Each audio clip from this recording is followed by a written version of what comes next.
He had ordered men with a single phone call, controlled half of Chicago from behind smoked glass and marble walls, and built an empire powerful enough to make senators lower their voices when speaking his name. But on the night Damien DeLuca was supposed to die, the last thing he asked for was not a priest, not a lawyer, not even his own blood. "Bring me Alora Bennett," he said quietly from inside the execution chamber, and for the first time in 20 years, the room forgot how to breathe.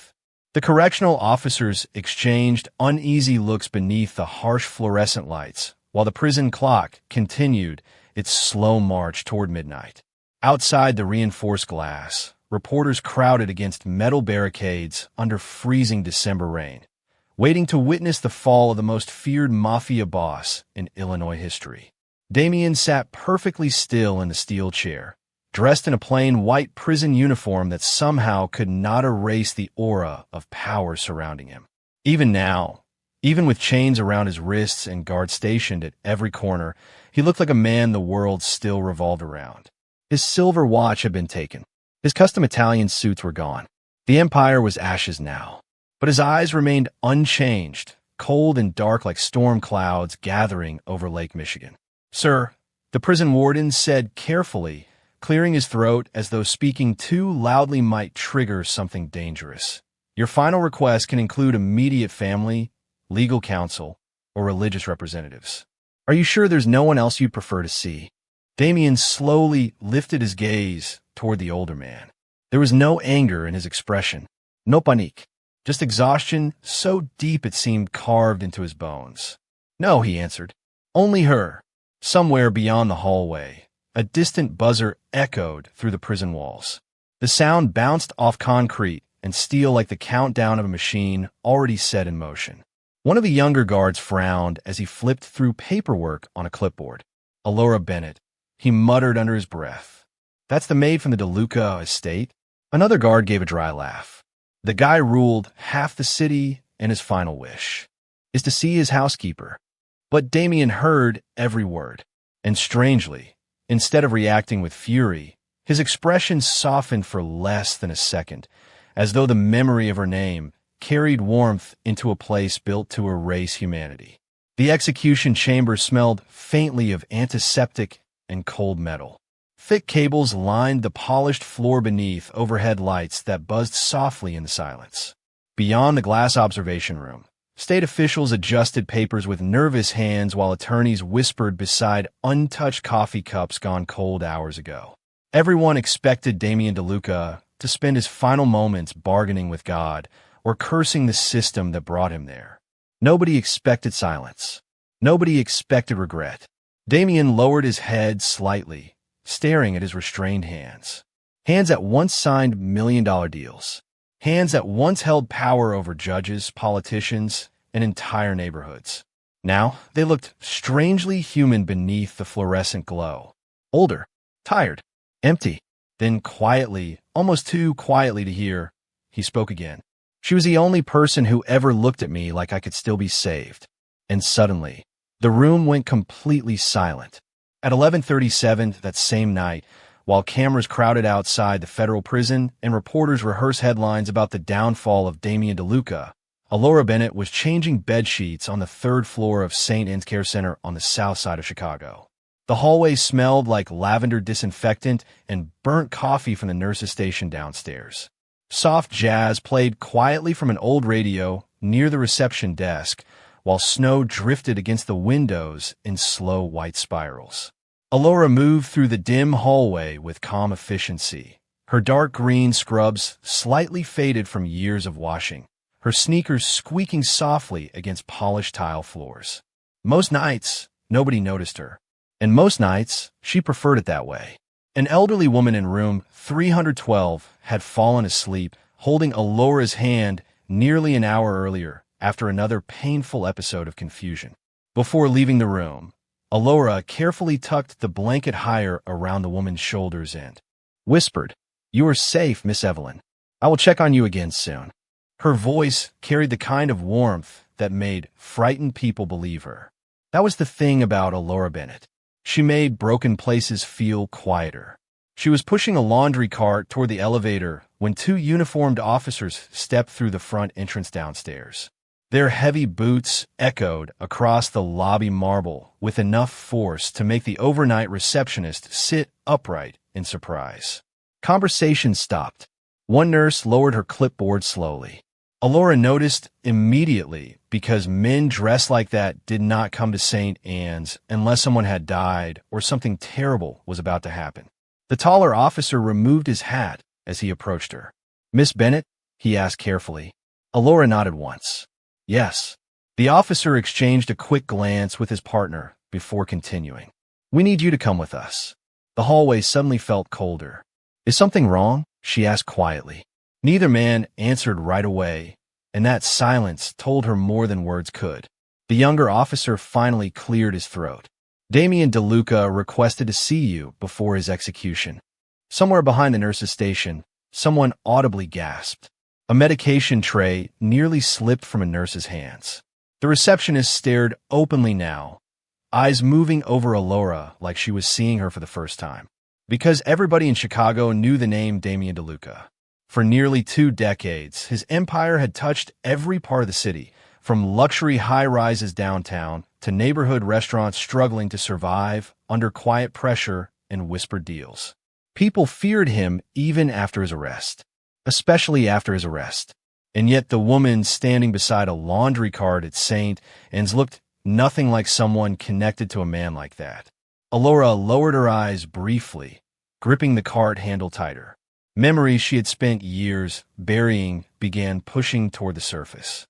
Marble floors polished until they reflected chandeliers. Men in expensive suits speaking in hushed tones behind closed office doors.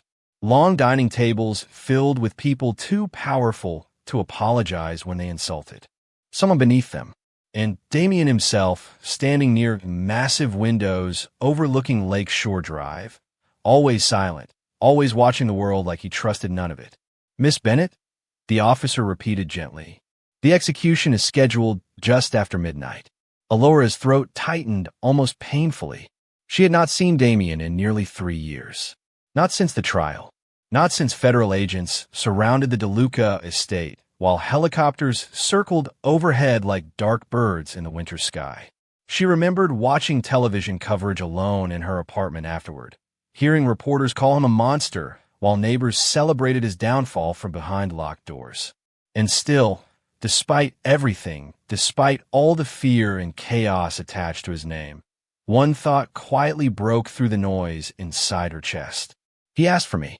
Alora closed her locker slowly, removed her employee badge, and slipped on her old wool coat. Then, without another word, she followed the officers into the freezing Chicago night, while snow continued falling softly around them like the city itself was holding its breath. The ride downtown took 32 minutes through snow-covered streets, glowing beneath amber streetlights, and blurred Christmas decorations hanging above empty intersections. Alora sat silently in the back of the unmarked police vehicle, her hands folded tightly in her lap while the city drifted past the window in soft reflections. Chicago looked different after midnight. Quieter. The noise disappeared and left behind only shadows, steam rising from subway grates, and lonely storefronts lit by flickering neon signs. For a moment, she caught the distant outline of Lake Michigan beyond the skyline, dark and endless beneath the winter clouds, and memories began returning whether she wanted them to or not. 5 years earlier, she had first stepped inside the DeLuca estate carrying nothing but a small overnight bag and a recommendation letter from a church friend on the west side. She remembered standing in front of those enormous, wrought iron gates, feeling completely out of place. The mansion stretched across nearly 4 acres overlooking the lake, all limestone walls. Black iron balconies and windows tall enough to make ordinary people feel small. Men in tailored coats moved through the property with quiet efficiency, while expensive cars lined the circular driveway, like museum pieces. Alora had almost turned around before ringing the bell. A woman like her did not belong in places like that. But she needed the job. Her mother's medical bills were already swallowing every paycheck she earned cleaning apartments, and St. Anne's had not hired her yet. So she walked inside anyway.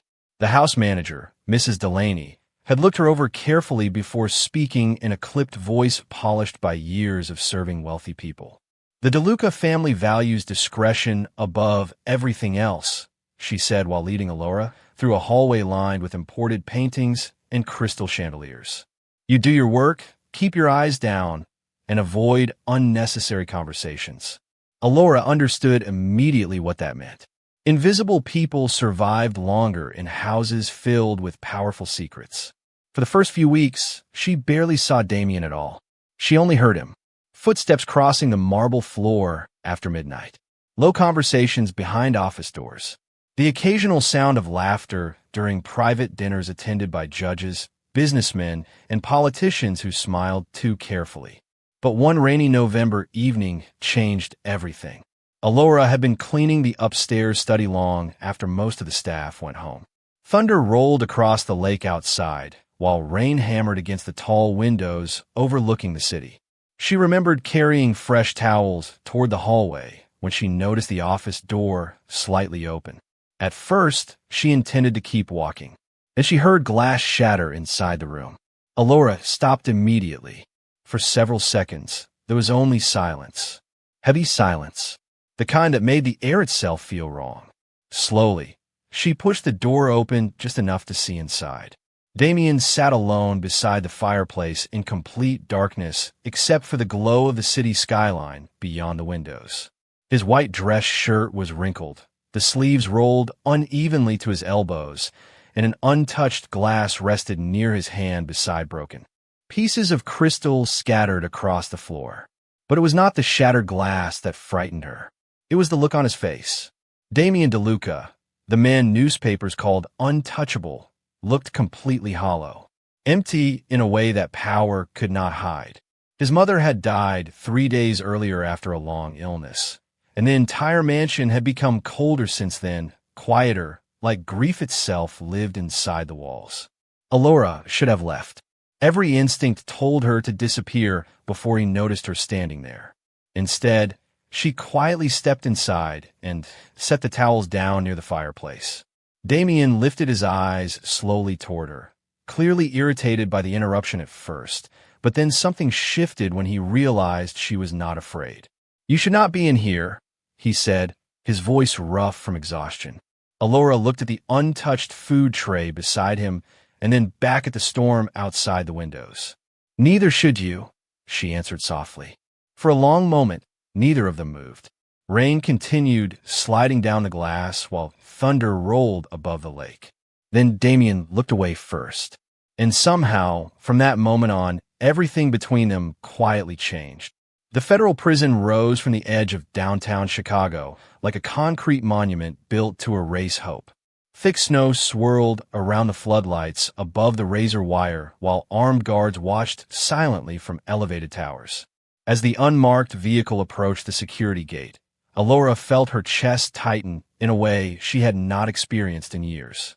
She had spent so long trying to separate herself from Damien DeLuca's world that crossing back into it now felt unreal, like stepping into a memory she had buried alive. The gates opened slowly with a heavy metallic groan, and the vehicle rolled into the prison yard beneath cold white lights that flattened every shadow.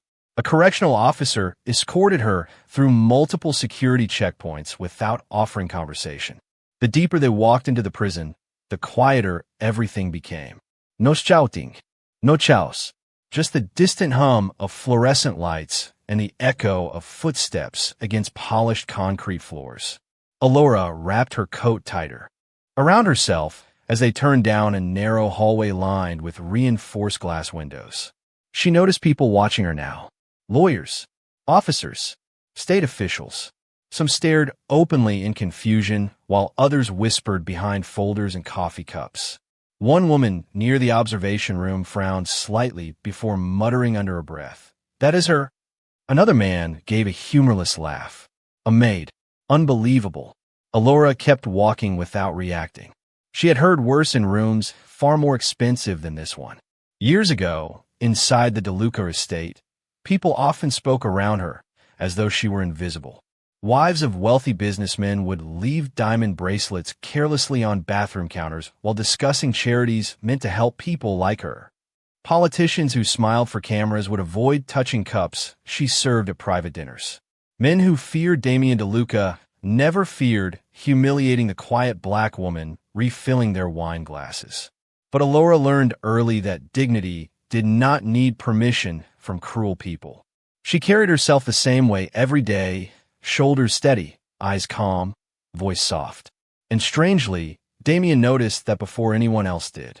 One winter night, nearly 4 years earlier, a private gathering had filled the mansion with nearly 50 guests wearing tuxedos and glittering evening gowns. Snow fell heavily outside, while jazz music drifted through crystal chandeliers and candlelight. Alora moved silently through the crowd, carrying silver trays between conversations about investments, elections, and business deals worth more money than she could imagine. She remembered one woman clearly. Tall, elegant, wrapped in white fur with diamonds hanging from her ears like frozen stars. The woman smiled politely at Damien before turning toward Alora with cold amusement in her eyes. "It is almost impressive," she had said loudly enough for nearby guests to hear, "how invisible good servants become after a while." Several people laughed softly into their champagne glasses. Alora continued collecting plates without speaking. She had trained herself long ago not to react. But then the room changed. The laughter faded almost immediately because Damien had gone silent. He stood near the fireplace holding a crystal tumbler in one hand, his expression unreadable beneath the warm amber lighting. Slowly, he set the glass down. "You should leave," he said calmly. At first, the woman smiled, assuming he was joking. "Excuse me." Damien's eyes never left hers. "Anyone who humiliates someone serving food in my house is no longer welcome in it." The room froze. Even the musicians stopped playing for half a second. The woman's face drained of color while nervous whispers spread across the dining hall. "Damien, I did not mean anything by it," she laughed weakly. "Then that makes it worse," he replied. "No jilling, no threats." Somehow that made it colder. Within minutes, security escorted the woman toward the front entrance while stunned guests pretended not to stare. Alora remembered standing motionless beside the dining table afterward, unsure what had just happened. Damien crossed the room slowly before stopping beside her. For a brief moment, his voice lost its usual sharp edge. "No one speaks to you that way in my home again," he said quietly. Then he walked away before she could answer. And from that night forward, the mansion staff began looking at Alora differently because everyone inside that house understood one dangerous truth. Damien DeLuca protected only the things that mattered to him. By the time Alora reached the final security door, the prison clock above the hallway read 11:52 p.m. Only minutes remained before the state planned to end Damien DeLuca's life. A corrections officer pressed his badge against the scanner, and the heavy steel door unlocked with a sharp mechanical click that echoed through the corridor like the sound of something irreversible. "You will have 10 minutes, the officer said quietly without meeting her eyes. Alora nodded once and stepped inside.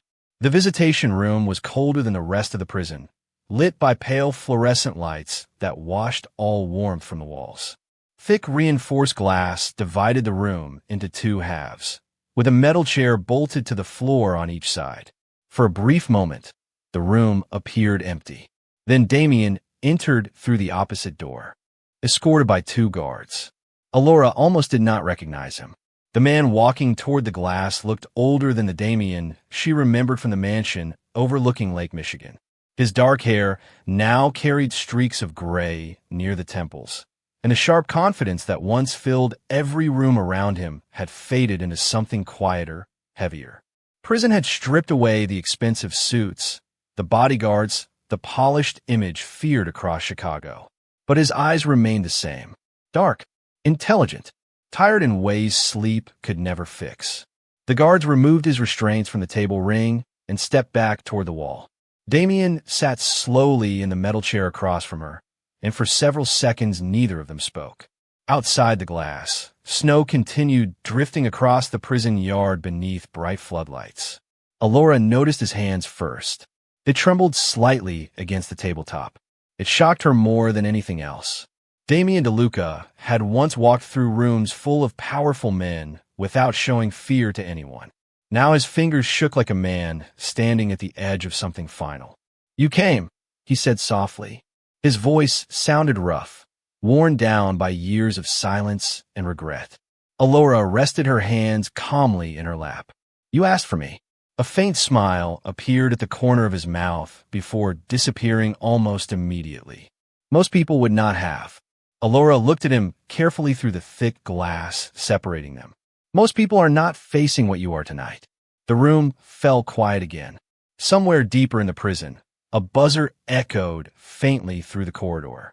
Damien lowered his eyes briefly, as though gathering strength for something difficult. "I used to think fear was weakness," he admitted. "When I was younger, I built my whole life around making sure nobody ever saw me afraid." He gave a humorless laugh under his breath. "Now look at me." Alora studied him without judgment. "Are you afraid of dying?" Damien's jaw tightened slightly. For a long moment, he did not answer. Then finally he looked directly at her through the glass. "No," he said quietly. "I am afraid that none of it meant anything." The words seemed to hang in the cold air between them. Alora remembered the empire he once controlled. The private jets. The politicians shaking his hand behind closed doors. The endless flow of money and influence surrounding him like armor. And yet sitting there now, Damien looked less like a king and more like a lonely man who had spent years running from himself. "You know what the strangest part is?" he continued softly. "The newspapers called me powerful for 20 years. But the only moments in my life that ever felt real were the quiet ones." His eyes lifted toward her again. "The nights you sat with my mother when she was sick. The mornings you made coffee for the kitchen staff before anyone else woke up. The way you spoke to people nobody else noticed." His voice nearly broke then, but he steadied it before continuing. "You walked through my house like dignity still existed there." Alora felt her throat tighten unexpectedly. Damien leaned closer to the glass, slightly. Exhaustion etched into every line of his face. "I spent my whole life surrounded by people who feared me," he whispered. "You were the only person who ever treated me like I still had a soul worth saving." And for the first time since entering the prison, Alora saw tears gather quietly in the eyes of the most feared man in Chicago. The digital clock above the observation window changed from 11:58 to 11:59, and suddenly every sound inside the prison seemed sharper. Papers shuffled behind the glass observation room. A guard adjusted his tie with nervous fingers. Somewhere down the corridor, a telephone rang once before stopping abruptly. Time itself felt fragile now, stretched painfully thin beneath the fluorescent lights. Damien remained seated across from Alora, his eyes fixed on her face as though memorizing something he feared losing forever. Then slowly, he reached into the front pocket of his prison uniform and removed a small cream-colored envelope, folded carefully at the edges from being handled too many times. One of the guards stepped forward immediately. "No objects are permitted beyond approved items," he said firmly. Damien barely glanced toward him. "It was clear by my attorney 2 hours ago." The guard hesitated before nodding stiffly and stepping back again. Damien placed the envelope gently against the slot beneath the glass divider. His hands trembled more noticeably now. Alora stared at the envelope without touching it. "What is this?" she asked quietly. Damien leaned back slightly in the chair, exhaustion weighing down every movement. "Everything I should have done years ago." Alora slowly picked up the envelope. It felt heavier than paper should. Inside, she found a small brass key taped beside a handwritten banking address located in downtown Chicago. Beneath it sat a folded document covered in Damien's sharp handwriting. "There is a private safety deposit box under another name," he explained softly. "Inside are files, recordings, financial records, and signed statements." Alora frowned slightly as she looked back up at him. "Why are you giving this to me?" Damien's expression darkened with something deeper than sadness. "Regret. Because innocent people are still paying for sins they did not commit." The room fell silent except for the faint buzzing of the overhead lights. Damien lowered his eyes briefly before continuing. 3 federal officials built their careers putting me here. 2 of them are corrupt. One of them buried evidence that would have exposed half the city. Alora felt her chest tighten. Damien, no, he interrupted gently. Listen to me carefully because there is not much time left. His voice remained calm, but urgency flickered beneath every word now. There's a girl named Sofia Ramirez. She's 17 years old. Her father worked bookkeeping for one of my businesses years ago. When the investigation started, he disappeared. Sofia became a witness they could manipulate because nobody protected her. Alora listened without blinking. Damien swallowed hard before continuing. The files in that box prove her father was framed for financial crimes connected to men far more powerful than him. Politicians, corporate donors, people who will never stand in a courtroom themselves. He gave a bitter smile. Men like me were useful because we made convenient monsters. Alora looked down at the envelope again. Why trust me with this? For the first time since she entered the prison, Damien's expression softened completely. Not like a king, not like a feared criminal, just like a tired man standing at the end of his life. Because everybody else around me always wanted something, he said quietly. Money, protection, status, fear. His eyes met hers through the thick glass. You never asked me for anything. Alora felt emotion rise unexpectedly in her throat. Damien glanced briefly toward the hallway where guards shifted uneasily near the execution chamber doors. I spent years believing loyalty could be bought, he admitted softly. But loyalty bought with fear disappears the moment power does. Then his voice lowered almost to a whisper. You stayed kind in a house that rewarded cruelty. That is rarer than power, Alora. The prison clock clicked forward again. Midnight. Somewhere deeper inside the building, a heavy door opened with a low mechanical hum. The guards straightened immediately. One of them approached the table slowly, reluctant to interrupt. Mr. DeLuca, he said carefully, it is time. Damien closed his eyes briefly at the words. Not panic, not anger, just quiet acceptance. Then he looked back at Alora one final time, and there was something almost peaceful in his expression now. If there is any goodness left connected to my name, he said softly, it is because you carried it for me when I no longer could. And suddenly, for the second time that night, the room forgot how to breathe. The guards opened the inner security door at exactly 12:01 a.m., and the temperature inside the hallway seemed to drop another 10 degrees. Alora remained seated for half a second longer, her fingers still wrapped around the cream-colored envelope Damien had given her, while officers moved carefully around the room with the quiet precision of men carrying out something final. Beyond the reinforced glass, officials stood waiting beside clipboards and legal documents under harsh fluorescent lights that drained all humanity from the chamber. Damien rose slowly from the metal chair as 2 guards approached to escort him forward. For a brief moment, his eyes lingered on Alora again, and something passed. Silently between them, that neither guards nor politicians in the room could understand. Gratitude, regret, peace. Then he turned toward the execution chamber doors without another word. Alora stood instinctively as he walked away. The heavy steel door opened, and Damien disappeared into the bright white room beyond it, while the sound of reporters shouting outside the prison walls faintly echoed through distant corridors. One of the prison officials adjusted his glasses nervously and spoke into a microphone for the official record. State execution proceeding is scheduled at 12:03 a.m. His voice sounded rehearsed, detached, like a man trying not to think about the human being attached to the paperwork. Alora felt her heartbeat pounding harder now, not because she feared Damien himself, but because something inside her refused to accept that this was how his story ended.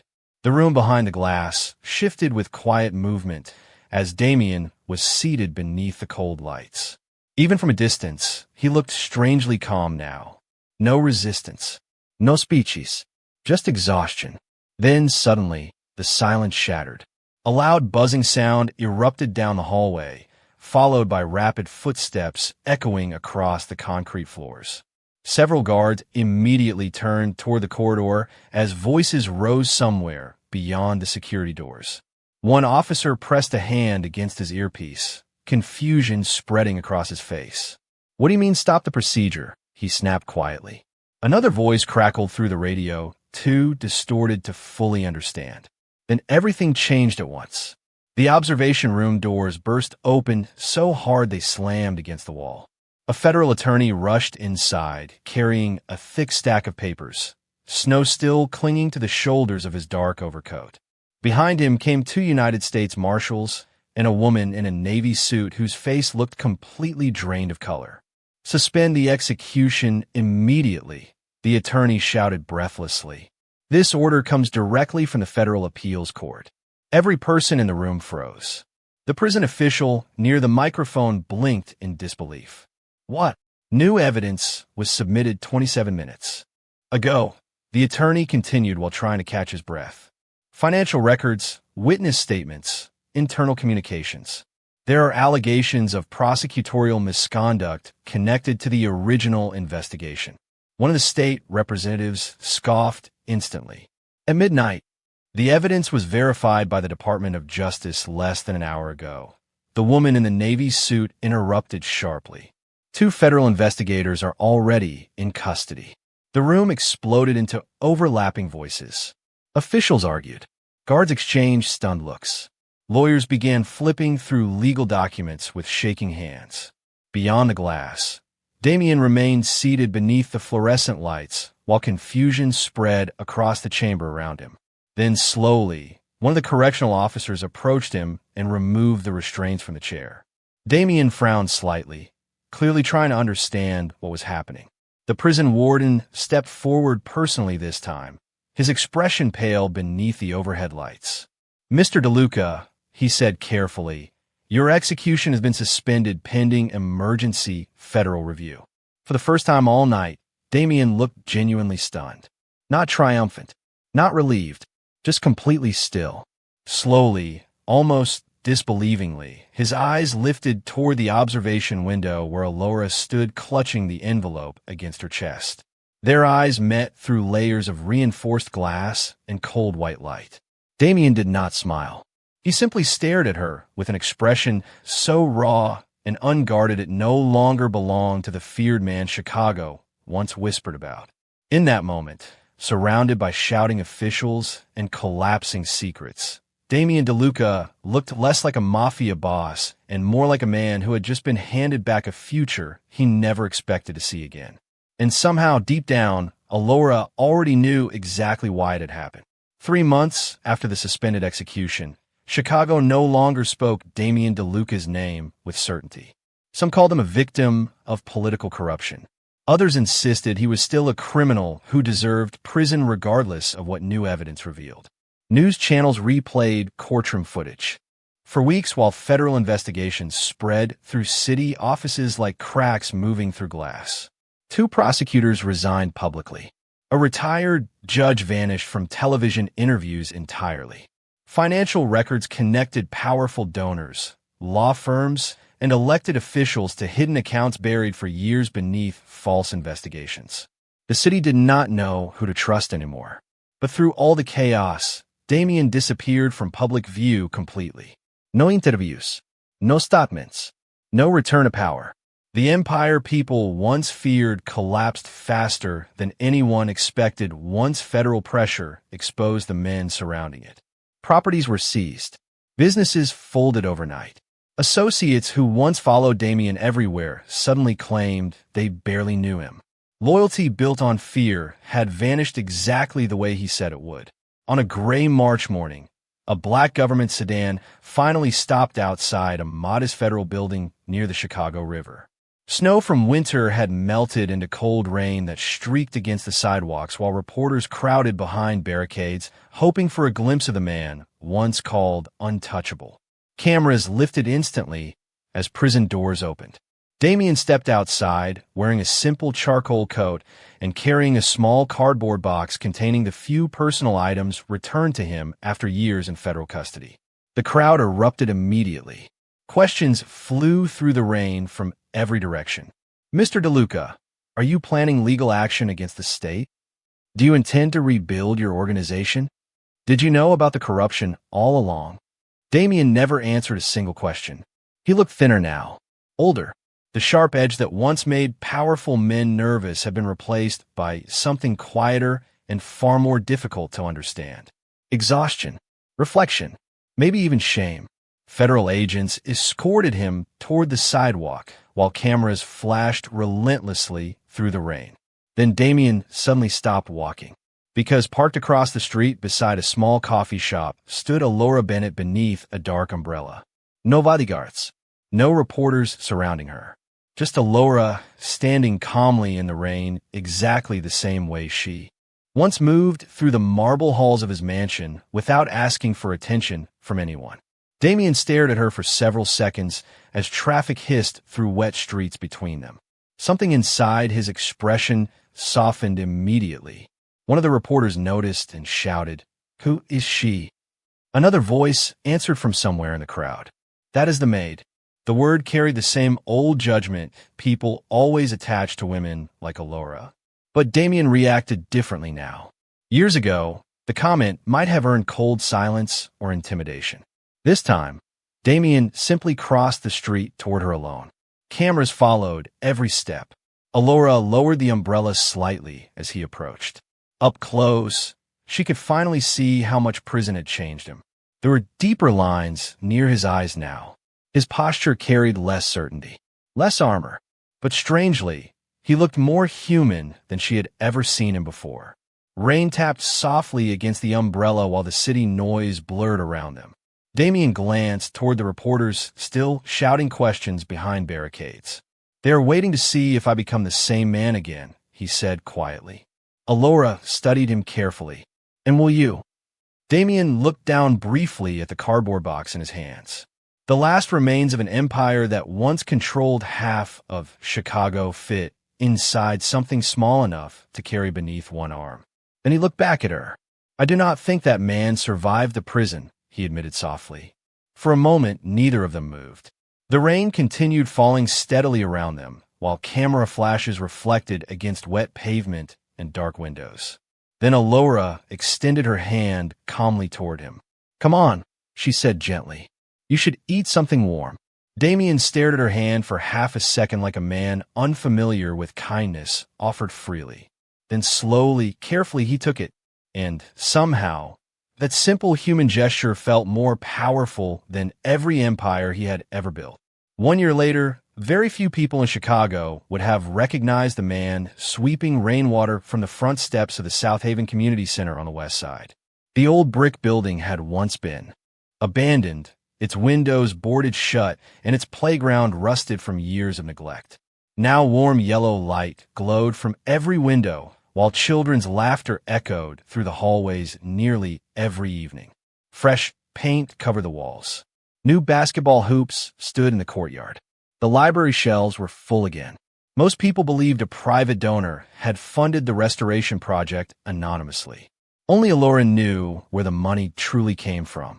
Damien arrived every morning before sunrise, carrying black coffee in a plain paper cup and wearing the same worn brown jacket he had owned for months. He fixed broken chairs, mopped floors, helped unload food deliveries from local churches. Sometimes elderly neighbors passing by would thank him politely without realizing the quiet man, carrying folding tables into the cafeteria, had once terrified judges and businessmen across the entire city. And Damien preferred it that way. The storm surrounding his old life never fully disappeared. News channels still mentioned his name, occasionally whenever another corruption trial surfaced. Politicians continued denying connections to the investigations exposed by the files he gave Alora.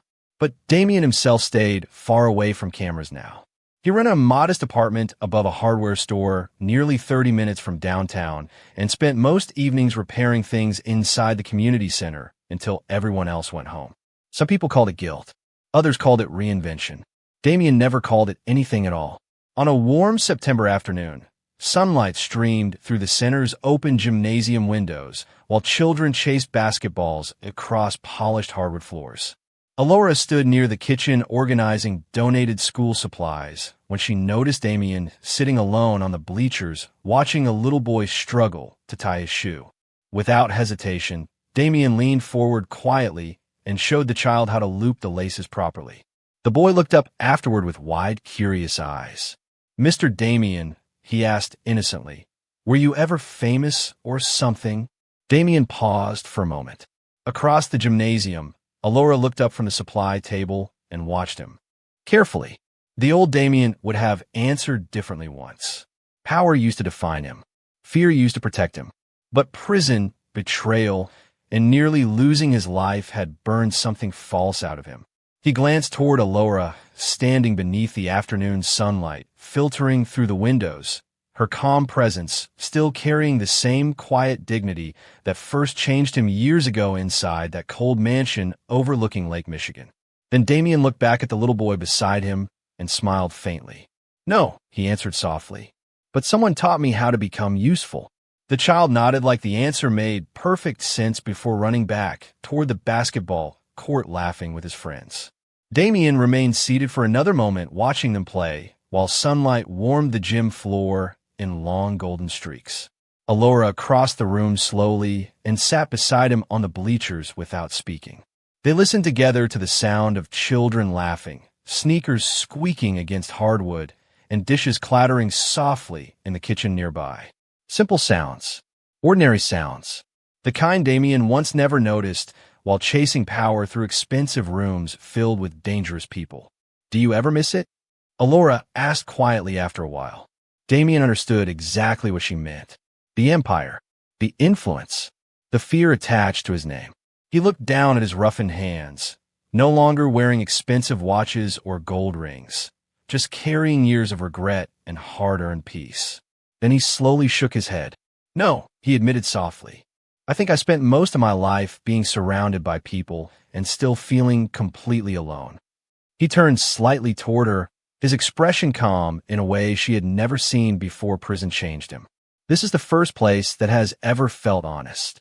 Outside the gymnasium windows, the late afternoon sun dipped lower over Chicago, while warm light filled the community center with the kind of peace money could never buy. And sitting there beside the woman everyone once overlooked, Damien DeLuca finally understood something power had never taught him. The world does not remember people for the fear they create. It remembers them for the dignity they protect.